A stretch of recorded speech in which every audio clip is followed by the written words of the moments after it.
Shadaqatus sirri tadfa'u mitatas su'i. Memperbanyak sedekah sirri diam-diam menolak mati jelek, mati buruk, musibah, malapetaka dan bencana. Sedekah diam-diam. Sahabat Nabi menyumbangkan sumur. Dulu yang paling kaya di Madinah itu orang yang punya sumur. Sampai hari ini minyak lebih murah daripada air. Air lebih mahal daripada korma.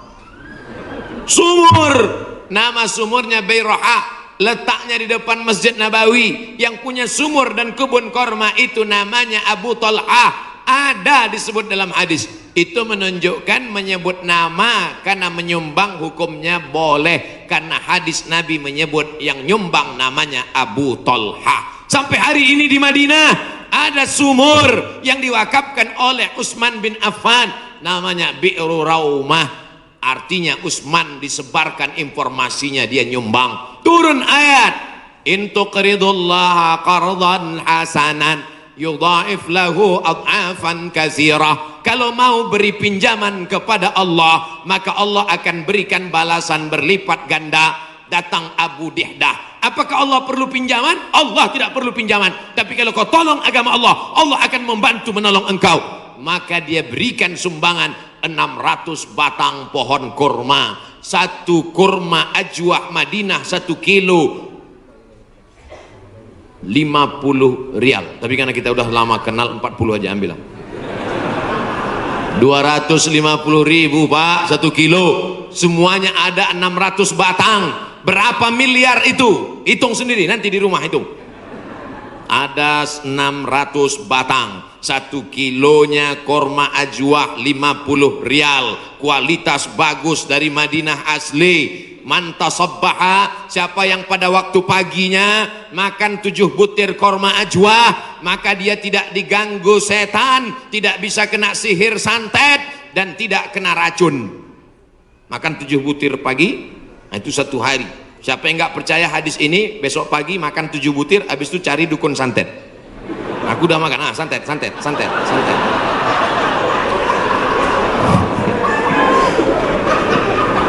Mohon maaf ya Bapak Ibu yang dimuliakan Allah Subhanahu wa Ta'ala.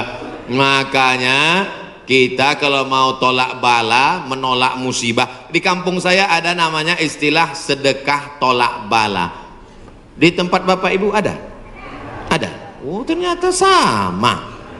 Sedekah tolak bala, menolak bala, menolak musibah. Makanya orang kita paling banyak sedekah pas mau bulan suci Ramadan. Ini sudah masuk bulan Rajab ini. Habis Rajab nanti bulan Sya'ban, ngundang anak yatim. Anak yatim nanti datang ke rumah ya, kami mau sedekah tolak bala musibah. Ya, datang anak yatim jam 5, disuruh baca Yasin 3 kali. Fa subhanallazi biyadihi malakutu kulli syai'in wa ilaihi turja'un. Shadaqallahul azim. 2 kali lagi. Akhirnya baca lagi sampai jam 5.45. Shadaqallahul azim. Tahlilnya belum. Afdalu zikri fa'lam annahu la ilaha illallah. Semangat anak yatim. Datang angin berembus kencang, menghembus koran penutup piring, rupanya mie. La ilaha illallah. Mie-nya mihon kecil. Begitu selesai baca doa, dimakan mie pedasnya minta ampun. Sampai ke rumah mencret 3 hari. Ini bukan sedekah tolak bala, sedekah ngundang bala. Orang Mesir bersedekah tidak formal-formal seperti kita. Kami dulu waktu kuliah di Mesir, datang orang Mesir pas di bis, dia tanya, Asyawi maksudnya orang Asia. Dia curiga dia susah membedakan, saya dilihatnya seperti Eropa kan. Terus dia tanya, anta Asyawi, anta Janub Syarq Asia. Janub Syarq Asia artinya Asia Tenggara. Anta min Janub Syarq Asia. Iya, Indonesia wala Malaysia wala Thailandi. Dari Malaysia atau Indonesia, Thailand? Indonesia. Tapi dia mudah membedakan, karena kalau anak-anak dari Brunei itu pakai sepatu rapi, kalau Indonesia pakai sandal jepit. krisis moneter 97-98. Ketika itu harga $1 20.000, susah. Maka langsung orang Mesir ngambil dompet, ngeluarin 200 pon, dia kasih, khud miten gini, ini ambil 200 pon, nanti makan sama teman-teman, buka bersama ya. Gitu sedekahnya. 30 hari selama bulan Ramadan di Mesir. Tahun 99 30 hari, tahun 2000 30 hari, tahun 2001 30 hari, tahun 2002 30 hari, 4 kali Ramadan nggak pernah masak buka puasa. Sedekah orang Mesir itu luar biasa. Kalau orang Makkah, orang Madinah banyak sedekah biasa, karena orang Makkah Madinah itu kaya-kaya karena banyak minyak, digali tanah keluar minyak. Tapi Mesir miskin, sama seperti kita, susah, tapi sedekahnya luar biasa. Itu bulan Ramadan ada namanya Maidatur Rahman. Maidah meja makan, Rahman meja makan Tuhan. Kenapa? Karena nggak diketahui entah siapa yang nyumbang. Jam 6 sore anak Indonesia sudah duduk manis. Setiap 3 hari tukar menu, 3 hari tukar menu. Hari pertama ayam. Ayam itu potongnya cuma 2 kali saja. 1, 2, 1, 2, seperempat, seperempat, seperempat, seperempat, seperempat. Mau paha atau dada, seperempat, seperempat, seperempat. Bukan seperti tempat kita, ayam itu dipotong.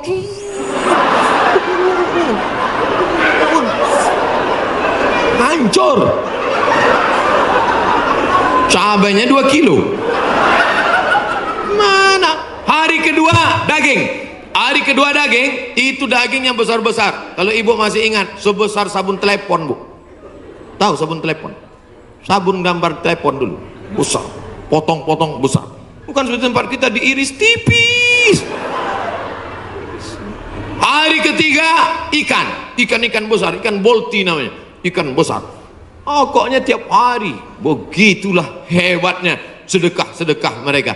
Oleh sebab itu kalau kita mau menjauhkan dari malapetaka, bencana, musibah, virus ini, banyak-banyak bersedekah. Ada seorang anak muda meninggal dalam keadaan sujud di belakang makam Ibrahim pakai kain ihram. Di tanah suci, di samping Ka'bah, belakang makam Ibrahim, pakaian ihram di sujud terakhir. Tidak ada kematian yang lebih indah daripada ini, dan ini tidak bisa direquest. Nggak bisa nanti bapak ibu pakai kain ihram terus di belakang itu, ya Allah matikan aku, matikan aku, ujam mata matikan. Tiba-tiba datang dari samping, rupanya polisi. Ruh. Siapa ini yang meninggal? Bagus sekali posisinya. Apakah dia ulama? Bukan. Semua orang heran, siapa ini? Akhirnya mereka datang ke rumah ibunya. Bu, iya, itu anak ibu. Iya, dia ulama. Enggak. Apa amalnya? Saya pun nggak tahu. Seminggu setelah itu datang seorang ibu membawa anak yatim. Ibu itu berkata, inilah anak muda yang selalu membagi 1/3 gajinya untuk membantu anak yatim. Makanya nanti ibu, mana tahu suami ibu meninggal, seminggu setelah itu datang janda. Itulah tanda husnul khotimah. Inilah yang selama ini memberi setengah gajinya untuk anak yatim, dan ini surat nikahnya. Ibu banyak istighfar. Astaghfirullah Rabbal baraya, astaghfirullah minal khataya. Dari tatapan ibu saya tahu ibu sangat cemas. Insya Allah Allah menjauhkan dari musibah, Bu. Lain amin di atas, lain amin di bawah. Masya Allah, tabarakallah. Oke, kita pindah ke tema lain. Yang pertama, banyak istighfar, taubat nasuha. Yang kedua, bersolawat. Yang ketiga, banyak-banyak sedekah. 10 menit terakhir, jam 11 kurang 15 habis waktu, baru saya jawab pertanyaan-pertanyaan. Mudah-mudahan pertanyaannya ini berkualitas. Saya bertanya pertanyaan, jangan lagi ditanya, Ustadz, dunia ini bulat apa peta? Apa? Tanyalah pertanyaan yang meningkatkan iman dan amal soleh. Ustadz, Nabi Adam sama Hawa nikah, Pak Kuannya siapa? Apa ini pertanyaan-pertanyaan? 4. La ta'murunna bil ma'ruf, ajak orang beramar ma'ruf, wa tanhauna 'anil munkar, larang orang berbuat mungkar. Jangan cuek, jangan diam. Pak, itu ada anak pacaran boncengan, biar aja, bukan anak saya, hamil bukan urusan saya. Memangnya kalau tsunami datang menggulung dari atas lautan naik ke darat, memangnya dia tanya dulu? Kalau tsunami datang, kalau gempa bumi datang, kalau likuifaksi datang, kalau gempa datang, kalau gunung meletus datang, ketika musibah datang, apa dia waktu mau masuk ke rumah kita dia tanya, ini sholat apa enggak ya? Semuanya akan rata dengan tanah. Wattaqu fitnatan la tusibanna alladzina zalamu minkum khassah. Takutlah kamu azab Allah ketika datang. Dia tidak menzalimi, dia tidak menganiaya, dia tidak membunuh. Yang zalim jahat-jahat saja, yang baik-baik juga kena. Akibat apa? Ini gara-gara tidak ada amar ma'ruf nahi munkar. Gitu kalau mau ngambil foto pas saya gini. Ini kadang fotografer ini nakal. Pas saya sedang di-upload di internet.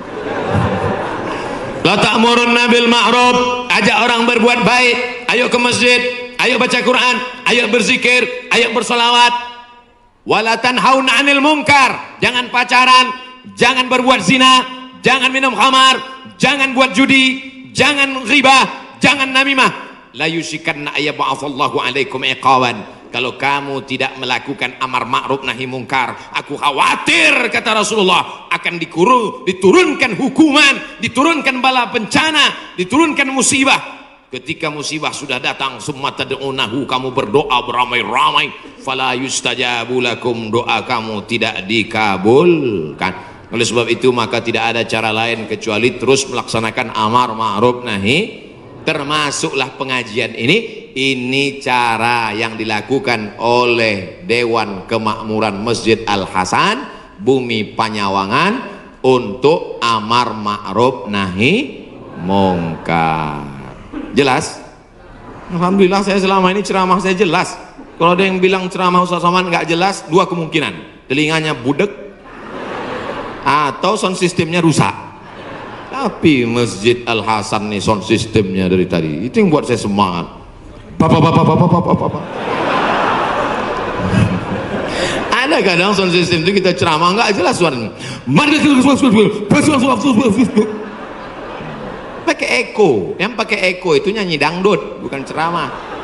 Ini mantap mikrofon. Ada pula mikrofon putus-putus. Baru awal assalamualaikum. Ini mantap, luar biasa. Sound sistemnya mantap. Jamaah belakang nggak teriak-teriak karena dibuatkan pentas tinggi. Lalu kemudian ada lampu terang benderang. Jamaah ada di atas, ada di bawah, bagus. Cuman cuaca memang agak panas. Kipasnya ada, cuman ini nggak sesuai lagi dengan jumlah masyarakat. Oh, saya ada di atas juga rupanya. Mantap. Kanan kiri ada, atas ada, cuman di jalan ini agak lambat geraknya.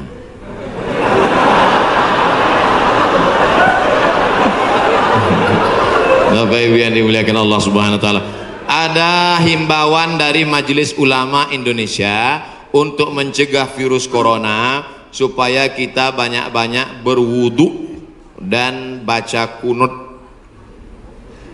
Kok Ustadz Somad nggak ada nyebut yang 4 tadi? Pertama, tobat nasuha. Yang kedua, solawat. Yang ketiga, sedekah. Yang keempat, amar ma'ruf nahi mungkar. Kok nggak sama dengan MUI Ustadz? Berwudu. Tadi kan kita bahas sholat taubat. Mungkinkah orang sholat taubat nggak pakai wudu? Jelas? Jadi jangan nanti katakan Abdul Somad melawan MUI. Orang saya anggota Komisi Fatwa MUI Provinsi Riau. Lalu kemudian tentang kunut. Kunut ada namanya kunut witir, ada namanya kunut subuh, ada namanya kunut nazilah. Nazilah untuk menolak bala selama 1 bulan. Nabi baca kunut nazilah untuk menolak, angkat tangan. Kunutnya panjang. Allahumma dafa'an al-ghala wal waba wal fahsya wal riba wal zina ma dhahara minha wa ma batan. Ketika membaca doa kunut itu, jamaah semuanya menangis di belakang supaya jauh dari segala malapetaka, bencana, musibah. Di tempat kita jamaah nangis juga karena kunutnya terlalu panjang. Makmum di belakang, kapan ini sujudnya gitu. Bapak Ibu yang dimuliakan Allah Subhanahu wa taala, insyaallah doa kita bersama di akhir majelis nanti menjauhkan dari segala malapetaka, bencana dan musibah.